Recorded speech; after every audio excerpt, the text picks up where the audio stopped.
So I'm going to have to do this video a little bit differently than what I normally like to do. I normally try to take an iterative approach where we add a little code, run it, add a little more code, run it.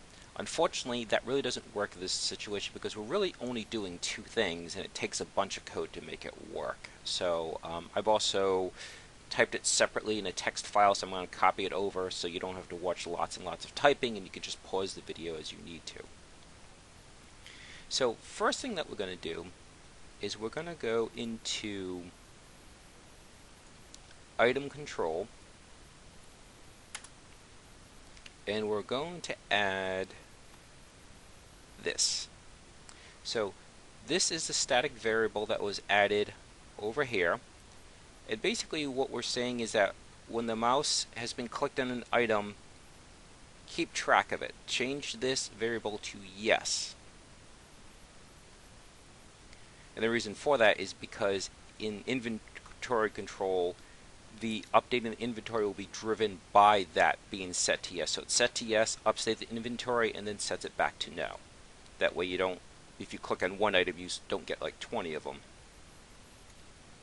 Now, next thing that we're going to do is usually you're going to have a counter, presuming that things can stack. Okay, say the gems can stack, the pots can stack. You just have to make sure that you don't make the weapons stack. What you do is you need a separate object that we don't have yet. So we have a slot, but what we don't have is a counter. So we're going to create an empty.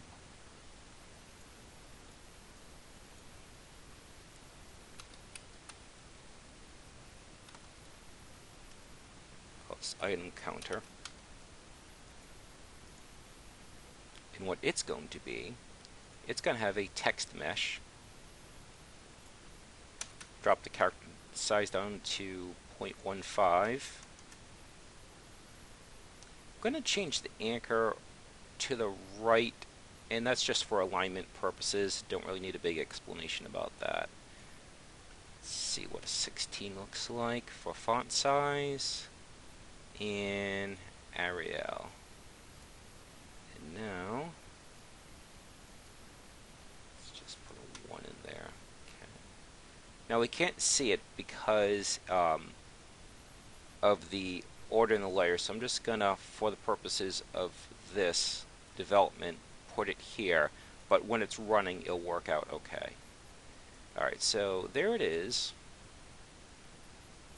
and actually the text is white. Let's go ahead and make that like a black color. And now you'll see why we set the text as a right alignment, because if we add another number, you don't want it to be pushing out of the box, you want to push inwards. So that's why we did that. So let's go ahead and add a couple more variables now. So what we need to do is in inventory control, so this is what's going to be attached to, or is attached to the individual slot objects, inventory control. Putting in two new variables. This one is the amount of an item that you have, since we want the items to be stackable. Like you don't want a blue gem, one blue gem takes up one slot, another blue gem takes up another slot. You want them to stack. Okay. So this is going to track how many of each object you have. This is going to make the slot object aware of the item counter that we just created. So first we're going to create a parent-child relationship, and probably isn't actually necessary, but from a developmental point of view it's easier to see, okay, this is the counter for this object. Functionally really doesn't do much of anything else. So now what we're going to do is we are, okay, so we're going to save that, and now this should become aware. So you have right here total item 0 and total text item, so we drag and drop that there. So now what you have is the slot object, and keep in mind we only have one. Once we're done with the coding, we're just going to copy and paste and create like 16 of these. So we have the counter to see how many of the item we have, and we have the text object so that we can make a direct change to it. Now, don't freak out, I'm about to go to the text file. You don't have to know this yet because I'm just going to copy and paste this a little at a time. Like I said, I want to avoid all the tedious typing because I'll probably make mistakes. So, in the update section, what this is saying, look at this new variable. If it's greater than 0, in other words, you already have one of the item, then take the text object and have it be set equal to that total number. So this is really a display issue. In other words, we don't want the number 0 to show up. So this simply says that if the number is not 0, then display it. This is all this is. So this is just displaying the amount of the object you have.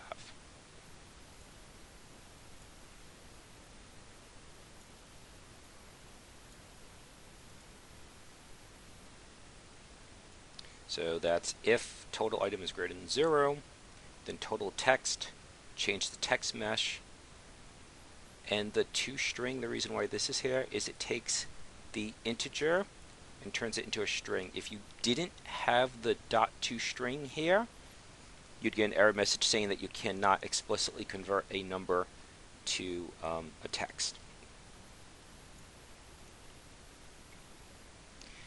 Now, what this says is if the item clicked, which we created in the previous video, if it's set to yes, and that happens when you, on the mouse down when you've clicked on an item.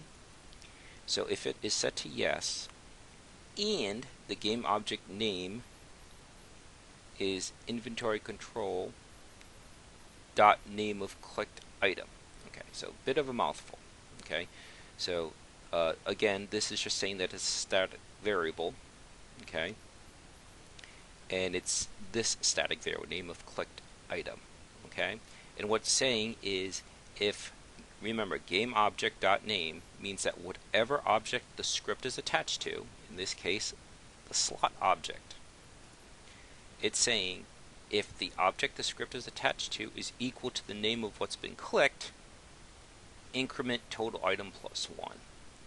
And then set inventory item clicked back to no, and this is key so that you don't grab 20 of an item when you only clicked on one. So this is really, really key. So what's going to happen, okay, when you click on an item over here, what's going to happen is we haven't put the code in yet, but the name of the object is actually going to be changed to that. So by default, it's slot. When you click on the item, the name of that item will change. So you'll see that in a minute. And again, just pause the video if you need to.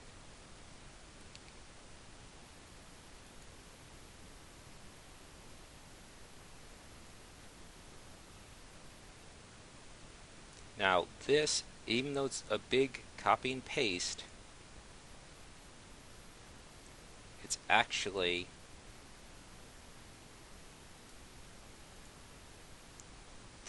pretty much rinse and repeat of one concept.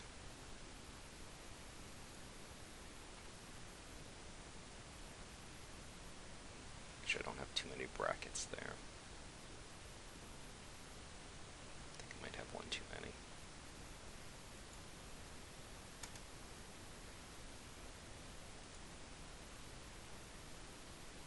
Okay.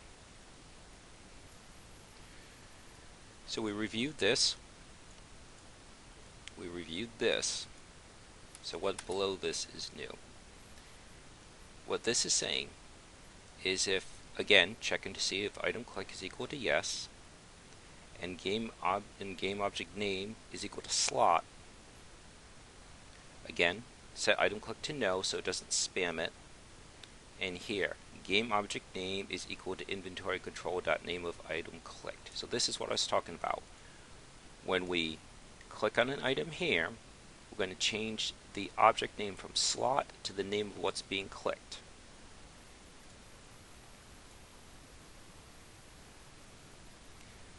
So what this is saying is it's making sure that it's not overwriting a pre-existing object. So if the name of the object is red gem, can't use it. If it's blue potion, can't use it. So if Item clicked is yes, and game object is named slot. Set item clicked back to no.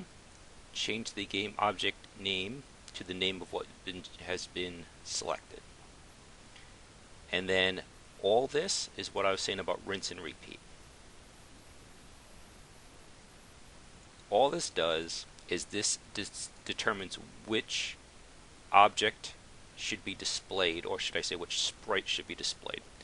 So what happens, you click on a blue gem, okay, you want the blue gem to appear over here. Well, how do you do that? The individual slot object, if you recall in the first video, we gave it multiple sprites. We gave it gem, we gave it potion, we gave it weapon. That's all this is doing. It's saying, okay, if the game object is red gem, because it got changed here, if it's been changed to red gem, then go ahead, display the gem image and make it red. If the game object name is blue, and again also do the increment, show the gem image, make it blue. The game object is green, displaying the gem, make it green. Game object name is HP pot, go ahead, display the pot and the corresponding color, on and on and on. So you don't have to jump in and do all of these, as long as you have a couple of these, so you can see how it works. Like I said, it's tough to do it in pieces. I could have copied, say, just one of these, but then only one of them works. And at the very bottom is the scythe. Since we only have one weapon, don't have to do any color there. So let's go ahead and run it now. There's only one slot, so it's only going to fill the first object that I click on, but it will still demonstrate the functionality. So if I click on the gem, you see you've got one gem, and that it says that there's one. If I click on blue, nothing happens. Click on red, nothing happens. But if I click on the green gem again, now it increments to 3, increments to 4. It does not fill up another slot. So let's take this.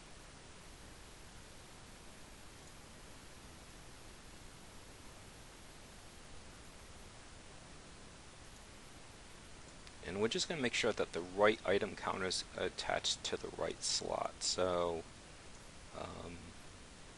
this is the new one. So let's take item counter and make sure that it's attached to the right one. So now we click on green, blue, and as you can see, it is working. Click on red, nothing's going to happen because we don't have 3 slots yet. So if you're trying to constrain inventory size, that's actually a very easy way to do it. You don't simply don't create the slot objects, and by default there's nowhere for the object to go if you get too many, because you click on red, click on the pots, nothing happens. Now let's just add one more, because there's 2 quick things I want to show you. So let's bring that over to here. Sure that it's got the right item counter associated with it. Now if you notice, this one filled up first. So this is the one weakness with what we're doing. Unity, for whatever reason, populates based on whatever the newest object is. I have no idea why, and I don't know if that's a default setting that can be changed. But if you notice, that one filled in first, then that one, and that one. This is the oldest one, this is the second oldest, and this is the newest. So one way around it is just to make sure that you arrange it in that order. The other way, and it's really kind of beyond the scope of this video, is that you can add an additional variable to the slot and actually give it a number and then check that number to determine which one gets looked at first, because right now it's not. It's technically checking them all, and Unity simply defaults to whatever the newest one is. So that's the first thing. The next thing, I want to click on the scythe. See, so the scythe is stacking. So that is something that still needs to be changed.